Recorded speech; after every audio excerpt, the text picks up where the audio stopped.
Rương tắc chất chỉ đồn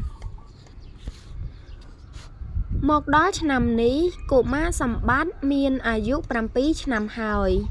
គេរស់នៅភ្នំពេញជាមួយឪពុកម្ដាយរបស់គេដែលមានជីវភាពធូរធារគ្រាន់បើប៉ុន្តែជីដូនជីតារបស់គេរស់នៅឯជនបទដាច់ស្រយាលតាមស្រុកនៃខេត្តកំពង់ចាមថ្ងៃមួយពេលវិសមកាលឪពុកម្ដាយសម្បត្តិបាននាំកូនទៅលេងជីដូនព្រោះថាច្រើនខែមកហើយពុំដែលឃើញជីដូនមកលេងចៅទាល់តែសោះជីដូនពេលឃើញចៅមកដល់គាត់នឹករលឹកចៅខ្លាំងណាស់គាត់បានឃាត់ចៅឲ្យនៅជាមួយគាត់មួយរយៈកុមារសម្បត្តិជាក្មេងប្រុសម្នាក់ដែលមានភាពវៃឆ្លាតប៉ុន្តែរពឹសបន្តិច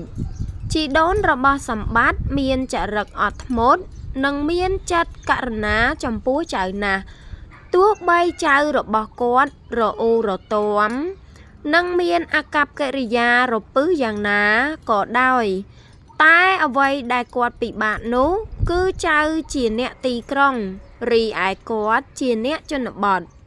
ចៅគាត់ចូលចិត្តញ៉ាំអាហារទាន់ចិត្ត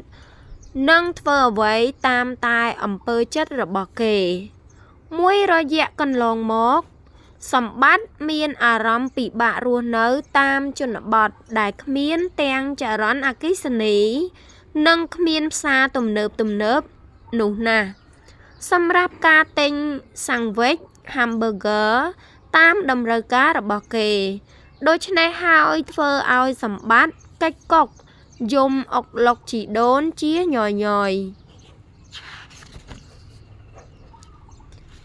ថ្ងៃមួយសម្បត្តិបានទទូចយំទាជីដូនលោកយាយខ្ញុំចង់ញ៉ាំសាំងវិចចៅនៅស្រែអញ្ចឹងឲ្យយាយទៅទិញសាំងវិចនៅឯណាសម្បត្តិធ្វើមុខជ្រួញចិញ្ចើមរួចរអ៊ូបន្តសាំងវិចក៏គ្មាន hamburger ក៏គ្មានចុះផ្លូវមាន់បំពងមានទេសូមលោកយាយទៅទិញឲ្យចៅមកគ្មានទេចៅយាយតបទៅចៅដោយមុខស្ងួតទៀតថាសូមបីតែផ្សារក៏គ្មានផងចៅឃើញហើយរាល់ព្រឹកយាយចាំទិញត្រីទិញបន្លែតាមកង់ដែលគេដឹកយកមកលក់ឬទៅចែកសុំទិញពីអ្នកនេសាទនិងទិញបន្លែពីអ្នកចំការចំណែកផ្សារនៅឆ្ងាយណាស់ជិតមន្ទីរស្រុកឯណោះហើយក៏គ្មានរបស់របរលក់ច្រើនដែរ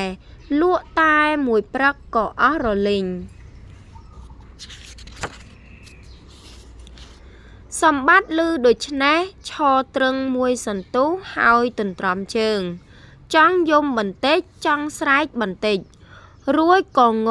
ដើរចេញពីលោកយាយទៅលេងតាមចិត្តបាត់ទៅចំណែកលោកយាយគិតចំបែងក្នុងចិត្តថាថ្ងៃនេះបានអីស្លឲ្យចៅញ៉ាំទៅណបើគេរើម្ហូបយ៉ាងនេះគិតរួចគាត់ក៏ដើរទៅក្រោយផ្ទះបេះផ្លែល្ហុងបានមួយហើយក្តិចស្លឹកម្រះព្រៅបានមួយក្តាប់បន្ទាប់មកគាត់ក៏ដើរទៅផ្ទះអ្នកជិតខាងទិញបានត្រីចិញ្ជាត់មានកូនត្រីក្រឹមទន្សាយលាយកំពឹសបានប្រហែលមួយសម្លរួចដើរទៅផ្ទះបើកក្រឡប្រហុកយកប្រហុក 2-3 កន្ទុយដាំទឹកស្លម្ជូរល្ហុងអំពៅខ្ចីបង់ម្រះព្រៅដែលជាសម្លខ្មែរតាំងពីបុរាណកាលមកព្រះអាទិត្យអស្តង្គតសម្បត្តិកំពុងលេងនេះលេងនោះក្បែរផ្ទះតាមចរិតរបស់គេជីដូនបាននាំចៅមកងូតទឹកពាងគាត់យកដៃដុសក្អែឲ្យចៅថ្នមតាំងពីម្រាមជើងរហូតដល់កនិងផ្ទៃមុខរួចពោលថា ចៅឃើញទេនៅជនបទអញ្ចឹងគ្មានបន្ទប់ទឹកគ្មានទឹកម៉ាស៊ីនបាញ់ផ្កាឈូកអីទេសូម្បីតែសាប៊ូដុសខ្លួនល្អក៏គ្មានផងគាត់យកក្រមាជូតខ្លួនឲ្យចៅថ្នមហើយនិយាយបន្តតោះចៅយើងឡើងទៅលើផ្ទះញ៉ាំបាយ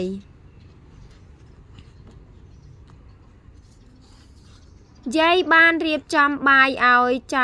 ចៅអង្គុយទល់មុខយាយតែពីរនាក់ដោយពន្លឺចង្កៀងប្រេងកាតផ្លុងសម្បត្តិអង្គុយបត់ជើងសម្លក់ចានសម្លដែលនៅពីមុខរួចសួរជីដូនថាលោកយាយសម្លអីនឹងខ្ញុំមិនដែលឃើញទេនេះគេហៅថាសម្លម្ជូរកូនត្រីណាចៅ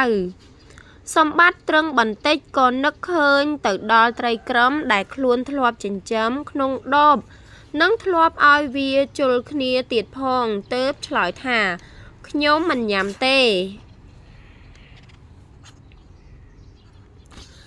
ជីដូនតបទៅចៅដោយសម្ដីថ្នមថាមិនមែនទេចៅវាដូចគ្នាមែនតែវាមិនមែនជាត្រីនោះទេតោះញ៉ាំបាយទៅចៅសាកមើលបន្តិចទៅតាន់សម្លនៅក្តៅ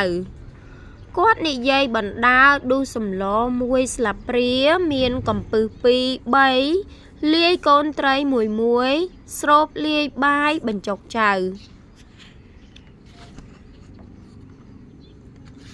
ដំបងសម្បត្តិធ្វើជាអេះអុញមិនចង់ហាមាត់ទទួលទានឡើយធ្វើរឹកដូចជាញញើតតែជីដូនចេះតែទទូចលួងលោមចៅម្យ៉ាងពោះសម្បត្តិកំពុងតែឃ្លានផងគេក៏ហាមាត់ទំពាមួយម៉េចដែរចៅបាទឆ្ងាញ់ណាស់លោកយាយខ្ញុំញ៉ាំខ្លួនឯងបានហើយ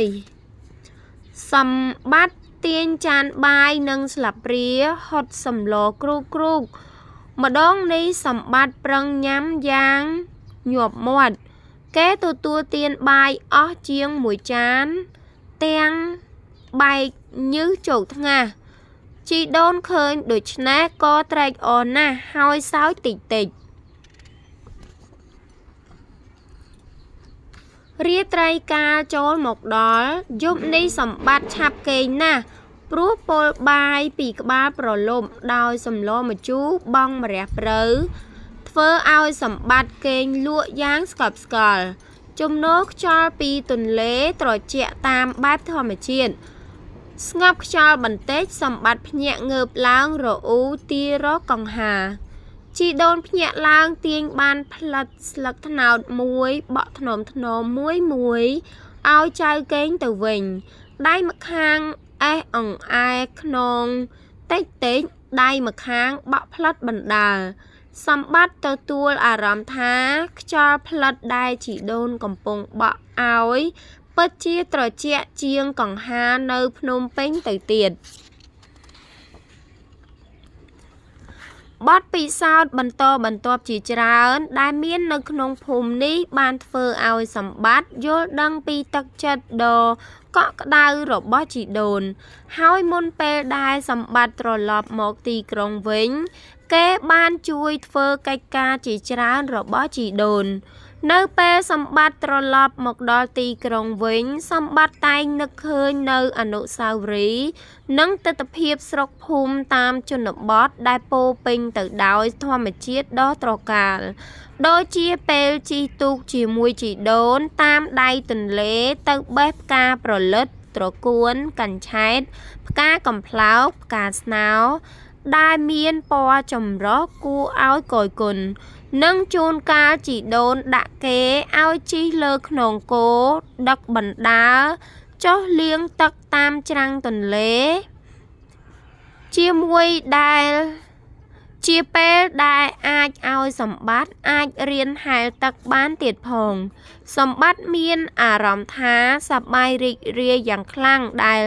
នៅភ្នំពេញពុំមានឱកាសបានមកលេងបែបនេះឡើយ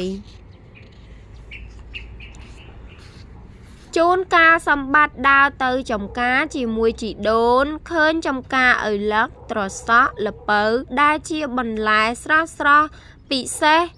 គេតែងតែនឹកដល់សម្លម្ជូរល្ហុងកូនត្រីបងម្រះព្រៅដែលគេពុំធ្លាប់ទទួលទានថ្វីត្បិតតែនៅទីក្រុងញ៉ាំតែសម្លស្កោរឆានិងសាច់មាន់បំពងចំណីផ្សេងៗរួមទាំងអាហារទាន់ចិត្តក៏នៅតែមិនឆ្ងាញ់ដូចសម្លម្ជូរនោះឡើយ